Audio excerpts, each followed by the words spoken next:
En Caroline du Sud, au printemps 1856, le marché aux esclaves de Charleston attirait toujours une foule considérable. Ce matin-là, le soleil tapait fort sur les têtes des planteurs venus de toute la région. Des hommes en costumes sombres, des femmes en robes à crinoline, tous rassemblés pour la même raison, acquérir de la main-d'œuvre. Mais ce jour-là, une présence inhabituelle attirait tous les regards. Joyce Wesley se tenait au premier rang, seule, sans chaperon, sans mari. À 28 ans, elle représentait tout ce que la bonne société du Sud détestait. Une femme célibataire, propriétaire de sa propre plantation, qui gérait ses affaires sans l'aide d'aucun homme. Joyce avait quitté la Géorgie 10 ans plus tôt, le jour de ses 18 ans. Ses parents avaient arrangé son mariage avec le fils d'un riche négociant en coton, un homme de 40 ans, bedonnant, qui la regardait comme on regarde du bétail. Elle avait refusé. Pas poliment, pas discrètement. Elle avait refusé devant toute la famille réunie, devant le pasteur, devant le fiancé lui-même. Le scandale avait été immense. Ses parents l'avaient renié. Elle avait pris l'argent que sa grand-mère lui avait légué et elle était partie vers le nord, jusqu'en Caroline du Sud. Là, elle avait acheté Bellwood Creek, une plantation de taille moyenne avec une trentaine d'esclaves. Depuis 10 ans, elle la faisait prospérer, seule. Les gens de la région ne savaient pas quoi penser d'elle. Certains l'admiraient en secret, d'autres la méprisaient ouvertement. On disait qu'elle traitait ses esclaves avec une étrange bienveillance, qu'elle leur donnait trop à manger, qu'elle refusait les punitions corporelles sévères. On disait aussi qu'elle dépensait son argent de façon extravagante, qu'elle organisait des réceptions où elle invitait des gens de basse condition. Bref, Joyce Wesley était une énigme que la société préférait tenir à distance. Ce matin-là, quand le commissaire-priseur fit monter un nouvel esclave sur l'estrade, quelque chose changea dans l'atmosphère. L'homme qui se tenait debout, les chaînes aux poignets, n'était pas ordinaire. Il s'appelait Malik. Grand, la peau d'un noir profond, des épaules larges comme des battants de porte, des muscles qui roulaient sous sa peau à chaque mouvement. Son regard était différent de celui des autres esclaves. Il ne baissait pas les yeux. Il fixait la foule avec une intensité qui mettait mal à l'aise. Le commissaire-priseur annonça son âge, 25 ans. Sa provenance, une plantation de Louisiane où il avait travaillé au champ. Sa condition, excellente santé, aucune marque de fouet, toutes ses dents. La foule murmura. Un esclave sans cicatrice à cet âge, c'était rare. Soit il était docile, soit il était nouveau dans le système. Les enchères commencèrent à $300. Plusieurs mains se levèrent. Joyce observait, patiente. Elle avait repéré Malik dès son entrée sur l'estrade. Elle ne savait pas encore pourquoi elle le voulait, mais elle savait qu'elle l'aurait. À $500, la plupart des acheteurs abandonnèrent. Il ne restait que 2 personnes en lice, Joyce et Lord Edmund Whitmore. Lord Whitmore était l'un des planteurs les plus riches de la région. Un homme de 50 ans, marié, père de 6 enfants, propriétaire de 3 plantations. Il n'avait aucun besoin d'un esclave supplémentaire, mais quand il vit Joyce lever la main, quelque chose s'alluma dans ses yeux. Une rivalité ancienne, peut-être. Ou simplement le désir de l'humilier publiquement. $600, 700, 800. Les murmures de la foule s'intensifièrent. Joyce sentait les regards peser sur elle. Elle savait ce qu'ils pensaient tous. Pourquoi cette femme seule dépenserait elle autant pour un esclave, alors qu'elle en possédait déjà tant, $900. Lord Whitmore sourit avec condescendance. Il était certain qu'elle allait abandonner. Une femme seule ne pouvait pas se permettre de telles dépenses. $1000. La voix de Joyce coupa le silence comme une lame. Lord Whitmore se tourna vers elle, les yeux écarquillés. C'était une somme absurde pour un esclave de champ, aussi impressionnant soit-il. 1100, répondit Lord Whitmore, la mâchoire serrée. 1500. Joyce n'avait même pas hésité. Cette fois, le silence fut total. Même le commissaire-priseur semblait déstabilisé. Lord Whitmore devint écarlate. Il ouvrit la bouche pour surenchérir, puis la referma. Sa fierté lui hurlait de continuer, mais sa raison lui disait qu'il était en train de se ridiculiser pour un caprice. Adjugé à Miss Wesley pour $1500. Joyce s'avança pour finaliser l'achat pendant que les conversations explosaient autour d'elle. Elle signa les documents, paya en billets qu'elle sortit d'un petit sac en velours et fit signe à son contremaître de prendre possession de Malik. En quittant le marché, elle croisa le regard de Lord Whitmore. Il la dévisageait avec une haine non dissimulée. Elle lui adressa un léger sourire et monta dans sa calèche. Sur le chemin du retour, Joyce ne dit pas un mot. Elle observait Malik qui marchait derrière la calèche, enchaîné au véhicule. Il ne montrait aucun signe de fatigue malgré la chaleur. Son dos restait droit, sa démarche assurée. À plusieurs reprises, leurs regards se croisèrent dans le miroir de la calèche. Ce soir-là, toute la région parlait de l'achat extravagant de Joyce Wesley. Personne ne comprenait pourquoi elle avait dépensé une telle fortune. Certains pensaient qu'elle avait perdu la raison. D'autres murmuraient en des théories plus sombres. Mais personne, absolument personne, n'imaginait ce qu'elle avait réellement en tête. Le lendemain matin, Joyce se réveilla avant l'aube. Elle avait à peine dormi, l'esprit occupé par le plan qu'elle avait conçu, un plan audacieux, dangereux peut-être, mais qui la faisait sourire chaque fois qu'elle y pensait. Elle appela Bessie, sa servante personnelle, une femme d'une quarantaine d'années qui travaillait pour elle depuis le premier jour. Bessie était la seule personne en qui Joyce avait confiance. Elle lui confiait tout, y compris ses pensées les plus inavouables. « Bessie, j'ai besoin que tu portes 4 invitations ce matin. Tu les remettras en main propre. » Bessie hocha la tête sans poser de questions. Elle avait appris depuis longtemps que sa maîtresse avait ses raisons, même quand elles semblaient obscures.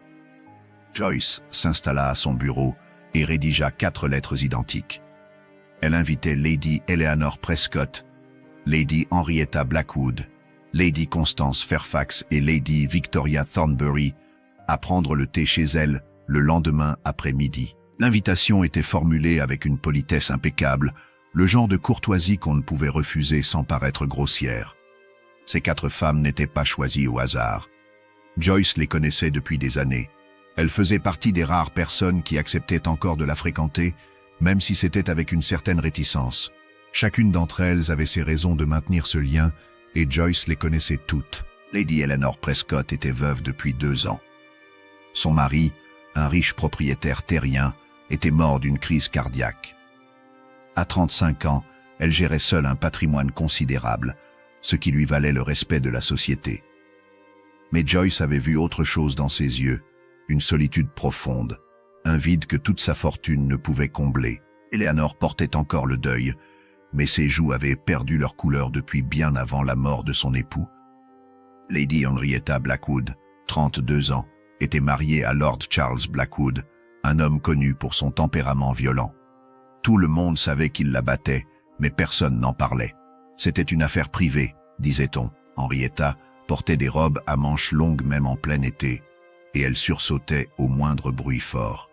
Son sourire était celui d'une femme qui avait appris à masquer sa douleur. Lady Constance Fairfax, 30 ans, avait épousé un marchand prospère qui passait la moitié de l'année en voyage d'affaires.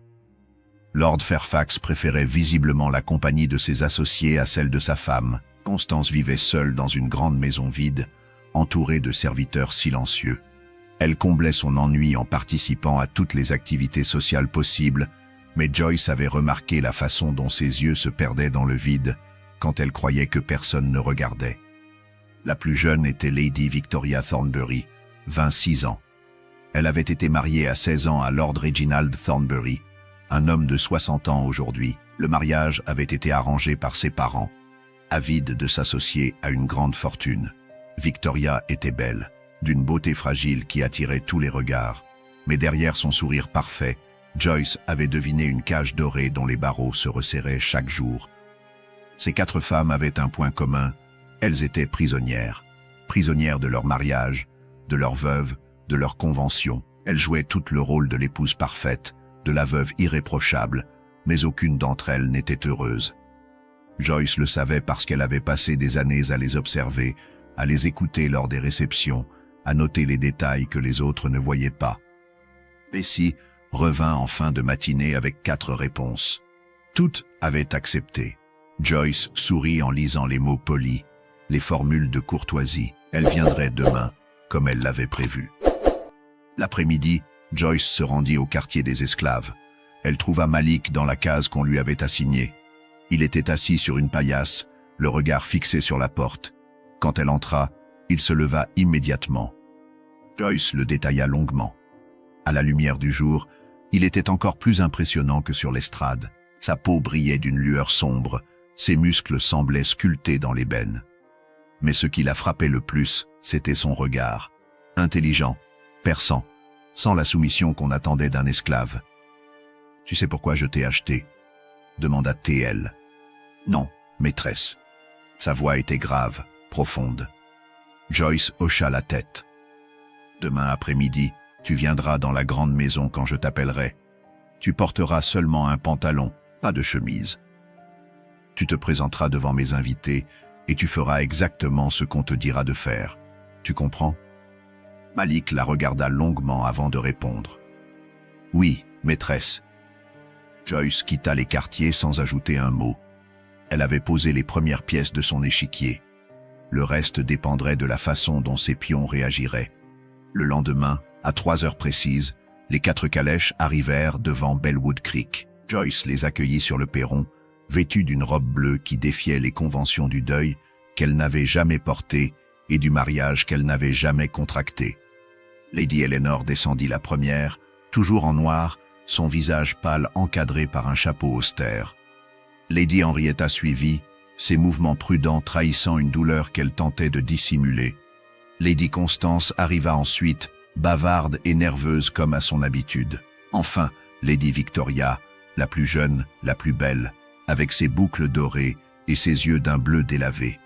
Joyce les conduisit au salon où Bessie avait préparé le thé. Les tasses de porcelaine fine, les petits gâteaux, les napperons brodés, tout était parfait. Pendant quelques minutes, elles échangèrent des banalités sur le temps, les récoltes, les dernières nouvelles de Charleston. Puis Lady Eleanor posa sa tasse et regarda Joyce droit dans les yeux. « Ma chère Joyce, nous devons parler sérieusement. » Joyce sourit. Elle attendait ce moment. « Je t'écoute, Eleanor. » Lady Eleanor jeta un regard aux 3 autres femmes, cherchant leur soutien. Henrietta baissa les yeux. Constance hocha légèrement la tête. Victoria resta impassible. Cette histoire d'enchère, hier, tout le monde en parle. 1500 $ pour un esclave de champ, c'est de la folie pure. Et Lord Whitmore est furieux. Tu t'es fait un ennemi puissant. Joyce haussa les épaules. Lord Whitmore était déjà mon ennemi. Il convoite ma plantation depuis des années. Ce n'est pas seulement ça, intervint Lady Constance. C'est l'ensemble.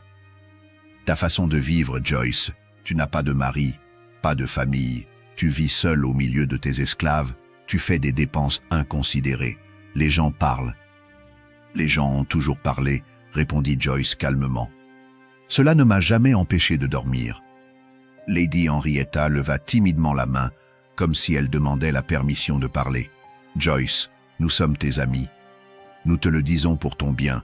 Si tu continues ainsi, nous ne pourrons plus te fréquenter. Nos maris nous l'interdiront. La société te rejettera complètement. Joyce les regarda tour à tour. Ces femmes qui prétendaient être ses amies, ces femmes qui venaient chez elle boire son thé, manger ses gâteaux, profiter de son hospitalité. Ces femmes qui la jugeaient tout en enviant secrètement sa liberté. Vous voulez que je me marie, c'est cela. Que je trouve un homme qui prendra le contrôle de ma plantation, de mon argent, de ma vie, que je devienne comme vous. Le silence qui suivit fut éloquent. Victoria détourna le regard. Henrietta se mordit la lèvre. Constance joua nerveusement avec sa cuillère. Seule Eleanor soutint son regard. Ce n'est pas une question de vouloir, Joyce, c'est une question de survie. Une femme seule ne peut pas... Ne peut pas quoi? Coupa Joyce. Gérer ses affaires. Je le fais depuis 10 ans. Être heureuse? Regardez-vous, toutes les 4. Regardez-vous vraiment. Elle se leva et marcha lentement autour de la table, s'arrêtant derrière chaque femme. Eleanor, ton mari est mort depuis 2 ans et tu portes encore le deuil. Mais dis-moi, le pleurais-tu vraiment, cet homme qui t'ignorait pour ses maîtresses? Eleanor blêmit, mais ne répondit pas. Henrietta, ses manches longues en plein été. Tu crois que personne ne sait ce qu'elle cache. Les yeux d'Henrietta se remplirent de larmes, mais elle resta muette. Constance, ton mari préfère passer 6 mois par an loin de toi. 6 mois. Que fait-il pendant tout ce temps, à ton avis? Constance serra les mâchoires, le visage cramoisi. Et toi, Victoria? Mariée à 16 ans à un homme qui avait l'âge de ton grand-père. Comment te sens-tu quand il te touche? Victoria laissa échapper un sanglot qu'elle étouffa aussitôt. Joyce revint s'asseoir à sa place. Vous venez ici me parler de règles et de conformité. Vous me dites de me marier pour être respectable. Mais aucune d'entre vous n'est heureuse. Vous êtes des poupées parfaites dans des vitrines parfaites, mais à l'intérieur, vous êtes vide. Le silence s'étira. Personne n'osait parler. Joyce venait de dire à voix haute ce qu'elle n'avait jamais eu le courage de s'avouer à elle-même. Joyce laissa le silence peser quelques instants, puis elle sourit d'une façon qui fit frissonner ses invités. « J'ai quelque chose à vous montrer. Quelque chose qui pourrait changer votre façon de voir les choses. » Elle se tourna vers Bessie qui attendait près de la porte. « Fais venir Malik. » Bessie disparut. Les 4 femmes échangèrent des regards interrogateurs. Le nom ne leur disait rien, bien qu'elles aient toutes entendu parler de l'achat scandaleux de la veille. Quelques minutes plus tard, la porte s'ouvrit. Malik entra dans le salon. Il était exactement comme Joyce l'avait demandé, torse nu, vêtu seulement d'un pantalon de toile. Sa peau sombre brillait légèrement dans la lumière de l'après-midi. Chaque muscle de son corps semblait dessiné avec une précision artistique. Ses épaules étaient si larges qu'elles semblaient remplir l'encadrement de la porte. Il s'avança de quelques pas et s'arrêta, les bras le long du corps, le regard baissé. Le silence dans le salon était assourdissant. Lady Eleanor avait porté sa main à sa gorge, comme si elle avait du mal à respirer.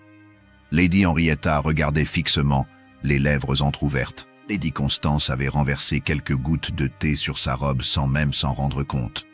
Lady Victoria, la plus jeune, avait les joues si rouges qu'on aurait dit qu'elle avait de la fièvre. Joyce observait leur réaction avec une satisfaction non dissimulée. « Voici Malik, » dit-elle simplement, « l'esclave que j'ai acheté hier, 1500 $. Maintenant vous comprenez peut-être pourquoi. » Eleanor fut la première à retrouver sa voix. « Joyce, c'est indécent. Faire entrer un esclave à moitié nu dans un salon où des dames prennent le thé. »« Indécent ?» répéta Joyce. « Plus indécent que les regards que vous lui lancez toutes en ce moment. » Personne ne répondit. Elle avait touché juste. Joyce se leva et marcha jusqu'à Malik. Elle passa une main sur son épaule, un geste délibérément provocateur. « Vous savez ce qui est vraiment indécent, c'est de vivre toute une vie sans jamais connaître le plaisir. C'est de partager le lit d'un homme qu'on n'a pas choisi, qui ne nous désire pas vraiment, qui nous utilise comme un objet puis s'endort en ronflant. C'est ça, l'indécence. » Elle se retourna vers ses invités. « Je vous connais toutes. Je sais que vous n'avez jamais connu le désir véritable. Vos maris sont vieux, absents, violents ou indifférents. Ils ne vous regardent pas. Ils ne vous voient pas. Pour eux, vous n'êtes que des ventres pour porter des héritiers, des maîtresses de maison pour gérer le personnel, des ornements pour les réceptions. » Joyce fit une pause. Ses paroles faisaient mouche, elle le voyait sur leur visage. « Aujourd'hui, je vous offre quelque chose de différent. Je vous offre Malik. » Le choc fut visible. Les 4 femmes se figèrent comme si Joyce venait de leur annoncer la fin du monde. « Tu ne peux pas être sérieuse, » balbutia Constance. « Parfaitement sérieuse. Regardez-le, il est magnifique. Il est jeune, il est vigoureux, et surtout, il est discret. Ce qui se passe dans cette maison reste dans cette maison. »« C'est un péché !» s'exclama Henrietta, mais sa voix manquait de conviction. « Un péché ?» Joyce éclata de rire. « Henrietta, ton mari te bat tous les soirs et tu parles de péché. Eleanor, le tien couchait avec la moitié des servantes de votre domaine. Constance, le tien entretient une maîtresse à Charleston. Tout le monde le sait sauf toi apparemment. Et Victoria, le tien a 60 ans et il te force à... » Victoria se leva brusquement. « Arrête. Je t'en prie, arrête. » Joyce s'adoucit. « Elle s'approcha de la jeune femme et lui prit les mains. « Je ne dis pas cela pour vous blesser. Je le dis parce que c'est la vérité. Vous méritez mieux. Vous méritez de connaître ce que c'est d'être désiré, touché, adoré. Ne serait-ce qu'une fois dans votre vie. » Un long moment passa. Les 4 femmes regardaient Malik, puis Joyce, puis de nouveau Malik. Le conflit intérieur était visible sur leurs visages. Des années de conditionnement, de morale, de convention sociale, luttaient contre quelque chose de plus profond, de plus primitif. Ce fut Eleanor qui parla la première. Elle, la veuve respectable, la plus âgée du groupe. Si l'une d'entre nous acceptait, comment cela se passerait-il? Joyce sourit. C'était exactement la question qu'elle attendait. La première fut donc Eleanor, peut-être parce qu'elle était veuve et n'avait plus de mari à trahir. Peut-être parce que 2 ans de solitude avaient érodé ses défenses. Ou peut-être simplement parce qu'elle était la plus courageuse des 4. Joyce l'accompagna à l'étage, dans une chambre qu'elle avait préparée à cet effet. Les rideaux étaient tirés, les draps frais, une carafe d'eau posée sur la table de nuit. Malik suivait en silence. « Je vous laisse, » dit Joyce. « Prenez votre temps. » Elle redescendit au salon où les 3 autres femmes attendaient dans un silence tendu. Personne ne parlait. Personne ne touchait au gâteau ni au thé qui refroidissait. Constance regardait par la fenêtre, Henrietta fixait ses mains, Victoria avait les yeux fermés. 1 heure passa. Quand Eleanor redescendit enfin, elle était transformée. Ses joues avaient retrouvé une couleur que les 3 autres ne lui avaient jamais vue. Ses yeux brillaient d'un éclat nouveau. Elle marchait différemment, avec une assurance qu'elle semblait avoir oubliée depuis des années. Elle ne dit rien. Elle n'avait pas besoin de parler. Son apparence disait tout. Joyce regarda les 3 autres. Qui est la suivante? Henrietta se leva. Son geste était presque involontaire, comme si son corps avait décidé avant son esprit. Elle monta les escaliers sans un mot. L'après-midi s'écoula ainsi. Une par une, les femmes montèrent et redescendirent. Chacune ressortait différente, les joues rosies, le regard adouci, la démarche plus assurée. Ce qu'elles avaient vécu là-haut, elles ne le partageaient pas. C'était leur secret, enfermé dans le silence. Victoria fut la dernière. La plus jeune, la plus fragile. Elle hésita longtemps au bas des escaliers, les mains tremblantes. « Tu n'es pas obligée », lui dit Joyce doucement. « Je sais. » Victoria monta les marches une par une, comme si chaque pas lui coûtait un effort immense. Les 3 autres l'attendirent en silence. Quand elle redescendit, presque 2 heures plus tard, des larmes coulaient sur ses joues. Mais ce n'étaient pas des larmes de tristesse, c'étaient les larmes de quelqu'un qui venait de découvrir quelque chose qu'on lui avait toujours caché. Les 4 femmes prirent congé à la tombée de la nuit. Elles embrassèrent Joyce avec une chaleur inhabituelle. Aucune ne mentionna ce qui s'était passé. Aucune ne prononça le nom de Malik. Mais quand elles montèrent dans leurs calèches respectives, Joyce vit leurs regards se tourner une dernière fois vers la maison. Elle savait ce regard. C'était le regard de quelqu'un qui a goûté à l'interdit et qui en veut encore. Les jours qui suivirent furent étranges dans la région. Les 4 femmes reprirent leurs activités habituelles, mais quelque chose avait changé. Leurs maris, leurs serviteurs, leurs voisins le remarquaient sans pouvoir le définir. Lady Eleanor souriait plus souvent. Lady Henrietta semblait moins craintive. Lady Constance était moins nerveuse. Lady Victoria avait cessé de baisser les yeux en permanence. Mais en privé, chacune d'elles vivait un tourment silencieux. Elle pensait à Malik, constamment. En se réveillant le matin, en s'endormant le soir, pendant les repas, pendant les réceptions, pendant les prières. Son image les hantait. Elles avaient goûté à quelque chose d'extraordinaire, et maintenant, ce quelque chose leur manquait cruellement. Le premier réflexe de chacune fut le même, il fallait trouver un esclave semblable. Un homme jeune, vigoureux, discret, quelqu'un qui pourrait leur offrir ce que Malik leur avait donné, sans les complications sociales d'une liaison avec un homme blanc. Eleanor fut la première à se rendre au marché aux esclaves de Charleston. Elle parcourut les rangées d'hommes enchaînés, examinant chacun avec une attention nouvelle. Mais aucun ne ressemblait à Malik. Les uns étaient trop vieux, les autres trop jeunes. Certains avaient le dos couvert de cicatrices, D'autres avaient le regard éteint de ceux qui ont abandonné tout espoir. Elle repartit bredouille. Constance essaya à son tour quelques jours plus tard. Son mari étant absent comme d'habitude, elle avait toute liberté de mouvement. Elle visita 3 marchés différents, dépensa des sommes considérables en pots de vin pour avoir accès aux ventes privées. Rien. Personne n'égalait Malik. Henrietta ne pouvait pas se déplacer aussi librement. Son mari surveillait ses moindres mouvements. Elle envoya discrètement un serviteur de confiance explorer les marchés à sa place. Le serviteur revint avec des descriptions, des prix, mais aucune option satisfaisante. Victoria, la plus jeune, était aussi la plus désespérée. Son vieux mari exigeait ses devoirs conjugaux plusieurs fois par semaine, et après avoir connu Malik, l'épreuve était devenue insupportable. Elle pleura plusieurs nuits d'affilée, enfermée dans sa chambre, maudissant le jour où elle avait accepté l'invitation de Joyce. 2 semaines passèrent ainsi. 2 semaines de recherches infructueuses, de frustrations grandissantes, d'obsessions dévorantes. Les 4 femmes ne se voyaient plus, chacune évitait les autres, par honte ou par méfiance. Elles craignaient que leurs regards ne trahissent leurs secrets, que leurs voix ne révèlent leur fin. Et puis, une par une, elles arrivèrent à la même conclusion inévitable. Il n'existait qu'un seul Malik, et il appartenait à Joyce. Eleanor fut la première à revenir. Elle arriva un matin, sans s'annoncer, dans une calèche banale pour ne pas attirer l'attention. Joyce la reçut dans le salon, un sourire aux lèvres.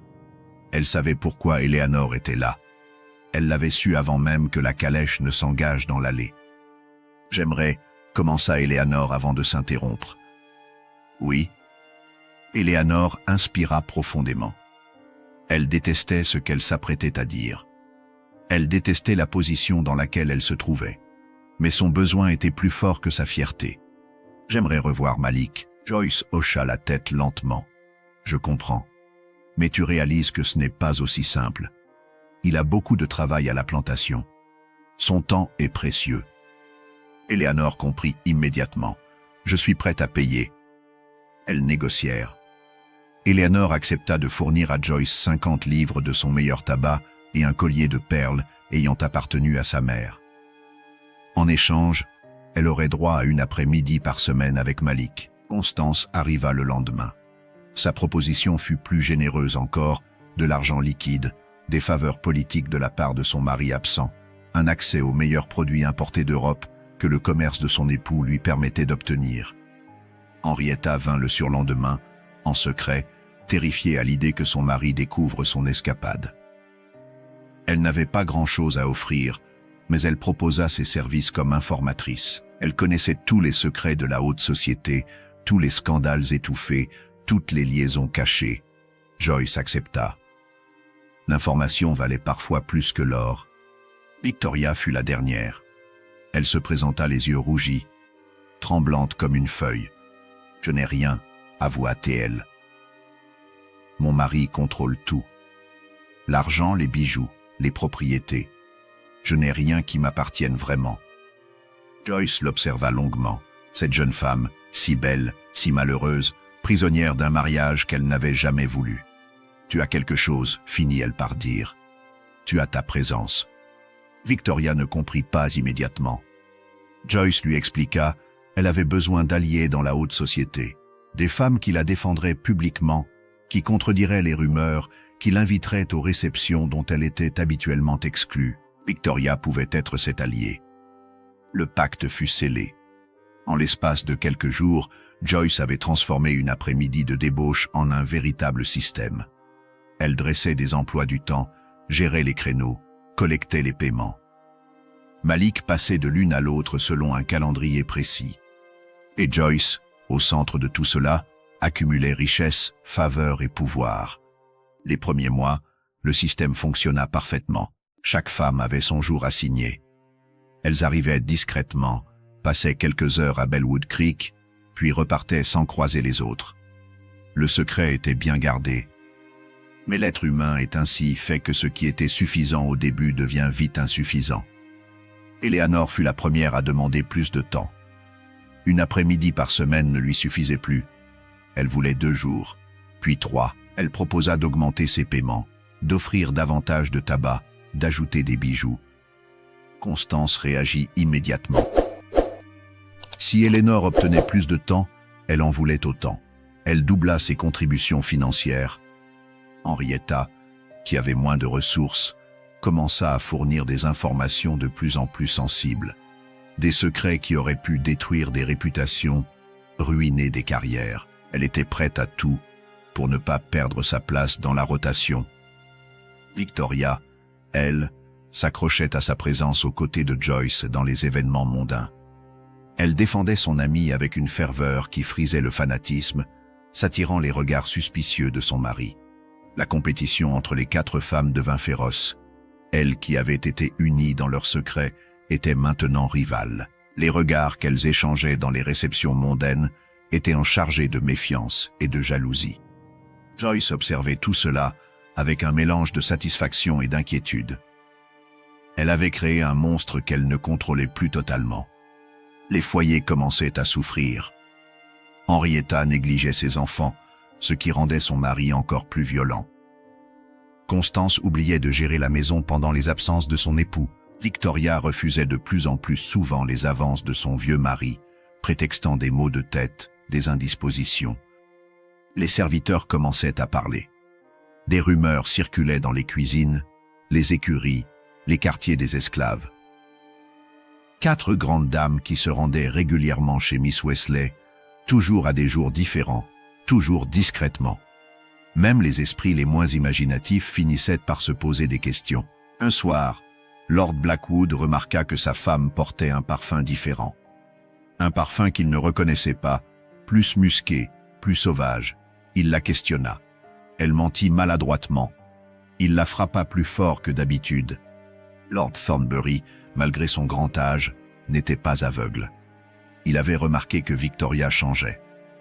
Elle était moins docile, moins soumise. Elle le regardait parfois avec une lueur de défi qu'il n'avait jamais vue auparavant. Il engagea un détective privé pour la surveiller. Lord Fairfax, lors d'un de ses rares séjours à la maison, trouva un billet dans les affaires de sa femme. Quelques mots seulement. Jeudi à 3 heures, comme convenu. Ce n'était pas signé, mais c'était suffisant pour éveiller ses soupçons. Les murs se refermaient lentement autour des 5 femmes. Elles ne le savaient pas encore, mais la catastrophe approchait. Joyce sentit le danger avant les autres. Elle avait développé un instinct de survie aiguisé au fil des années, une capacité à lire les signes avant-coureurs. Les regards trop insistants des serviteurs, les questions anodines de certains voisins, les silences embarrassés quand elle entrait dans une pièce. Elle convoqua Bessie dans son bureau un soir de novembre. « Les choses vont mal tourner », dit-elle simplement. Bessie hocha la tête. Elle l'avait compris aussi. Ces femmes sont devenues folles. Elles ne font plus attention. Henrietta est venue 3 fois cette semaine au lieu d'1. Constance a failli croiser Eleanor dans l'allée avant-hier. Victoria ne prend même plus la peine de se cacher quand elle arrive. Et les maris. Lord Thornbury a engagé quelqu'un pour surveiller sa femme. Je l'ai vu rôder près de la propriété.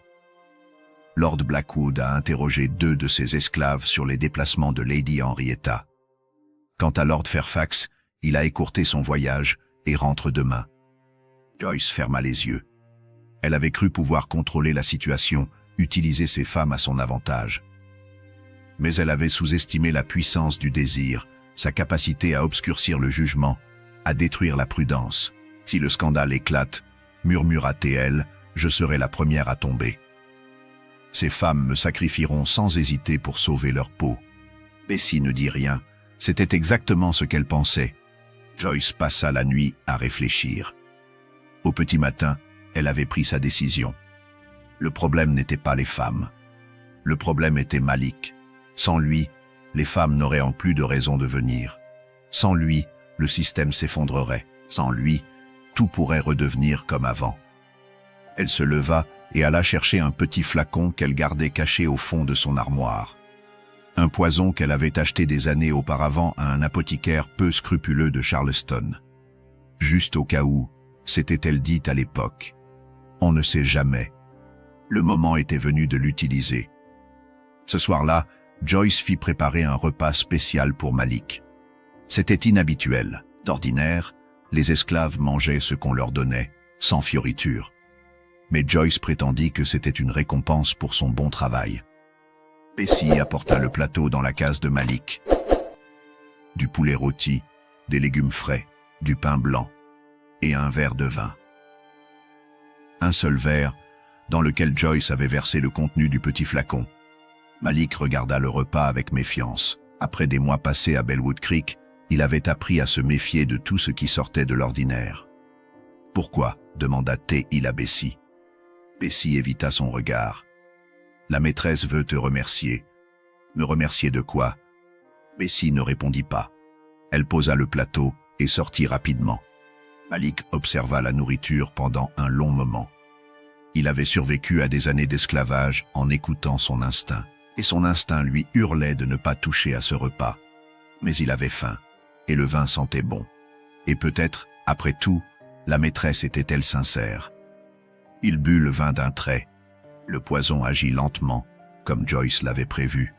Malik eut d'abord des crampes, puis des sueurs froides. Quand il comprit ce qui lui arrivait, il était trop tard pour appeler à l'aide. Il s'effondra sur sa paillasse, le corps secoué de spasmes. À l'aube, quand le contremaître vint vérifier les quartiers, Malik était mort. Joyce ordonna un enterrement rapide. Pas de cérémonie, pas de prière, juste une fosse creusée à la hâte, à l'écart de la plantation, sans pierre tombale ni croix. Elle envoya ensuite des messages aux 4 femmes, des mots brefs, sans émotion. Malik est mort d'une maladie soudaine. Je suis désolé pour cette perte. Les réactions furent variées. Eleanor pleura. Constance entra dans une rage folle et brisa plusieurs objets dans sa chambre. Henrietta resta prostrée pendant 2 jours. Victoria tenta de se rendre chez Joyce, mais fut interceptée par le détective engagé par son mari. Joyce pensait que la mort de Malik mettrait fin à tout. Elle pensait que les femmes feraient leur deuil, reprendraient leur vie normale, et que le souvenir de ces quelques mois s'effacerait peu à peu. Elle avait tort. Le détective engagé par Lord Thornbury n'était pas un homme patient, mais il était méthodique. Pendant des semaines, il avait noté chaque déplacement de Lady Victoria, chaque mensonge, chaque absence inexpliquée. Il avait interrogé des serviteurs, soudoyé des esclaves, fouillé des correspondances. Et puis il avait trouvé une lettre que Victoria avait oubliée dans la poche de sa robe, une lettre dans laquelle elle remerciait Joyce pour une après-midi particulièrement mémorable. Lord Thornbury lut cette lettre, la relut, puis la relut encore. Son vieux sœur battait si fort qu'il crut mourir sur le coup, mais la rage le maintint en vie. Il convoqua les 3 autres maris, Lord Blackwood, Lord Fairfax et le défunt mari d'Eleanor, fut représenté par son frère, qui gérait désormais les affaires de la veuve.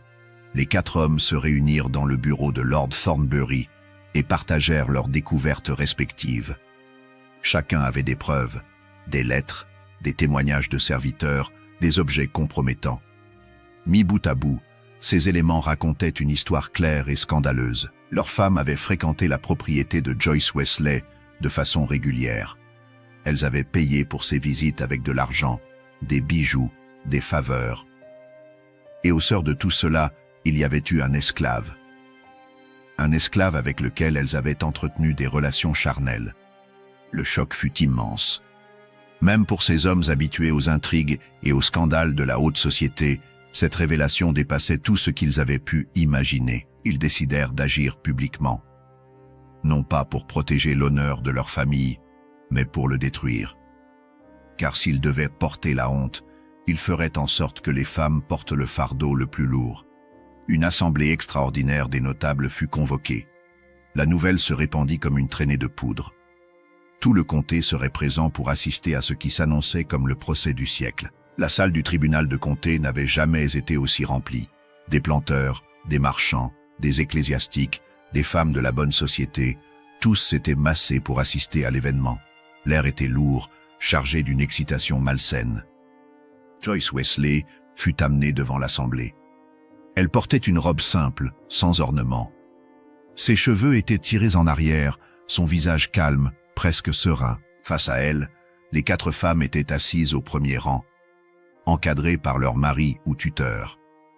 Elles avaient préparé leur défense ensemble, une version des faits qui les présentait comme des victimes innocentes. Eleanor prit la parole la première. Les larmes aux yeux, la voix tremblante, elle raconta comment Joyce l'avait invitée chez elle sous de faux prétextes, comment elle avait été droguée, manipulée, forcée à commettre des actes abominables. Henrietta poursuivit dans la même veine. Elle décrivit Joyce comme une sorcière, une corruptrice qui utilisait des moyens occultes pour contrôler les esprits des femmes respectables. Constance ajouta des détails sordides, inventant des scènes qui n'avaient jamais eu lieu, exagérant son propre traumatisme. Victoria, la plus jeune, sanglota en racontant comment Joyce avait menacé de la ruiner si elle ne se soumettait pas. L'assemblée écoutait, horrifiée. Les murmures s'élevaient, les regards de haine se tournaient vers Joyce. Elle était devenue le monstre parfait, le bouc émissaire idéal. Quand vint son tour de parler, Joyce se leva lentement. Elle balaya l'assemblée du regard, s'attardant sur chaque visage, chaque expression de dégoût ou de curiosité morbide. Puis elle sourit. « Messieurs, mesdames, commença Joyce d'une voix claire, je comprends votre indignation. L'histoire que ces femmes viennent de raconter est en effet terrible. Une femme seule qui corrompt des épouses vertueuses, qui les force à commettre des actes contre nature. C'est une histoire parfaite. » Elle fit une pause. Malheureusement, ce n'est pas la vérité. Les protestations s'élevèrent. Lord Blackwood se leva, le visage rouge de colère. « Comment osez-vous nier l'évidence » Joyce leva la main pour demander le silence. « Je ne nie rien.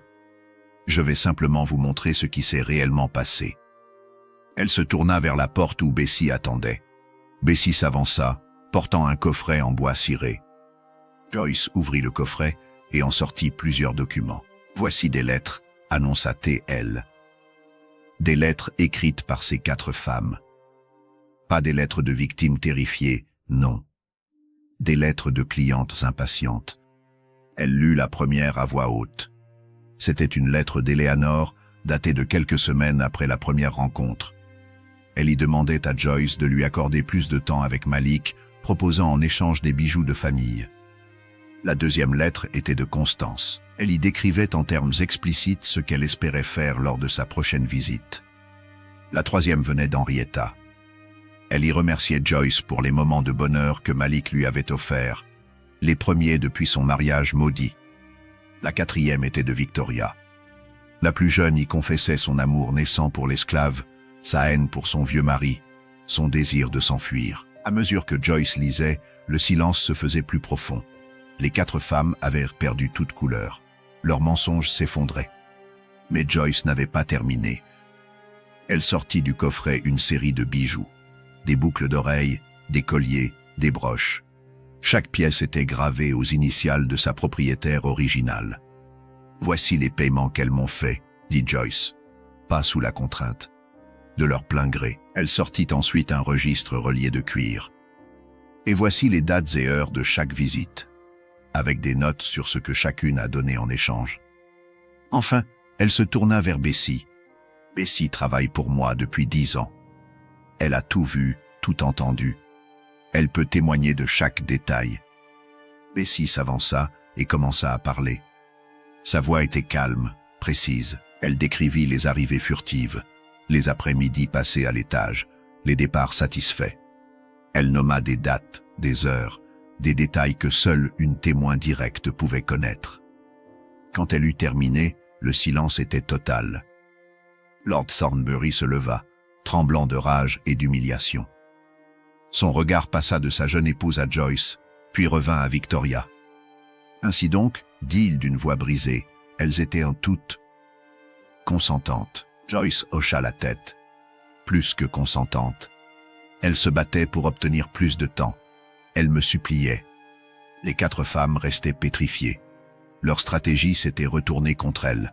En accusant Joyce publiquement, elles avaient créé la scène parfaite pour leur propre humiliation. Le verdict tomba 3 jours plus tard.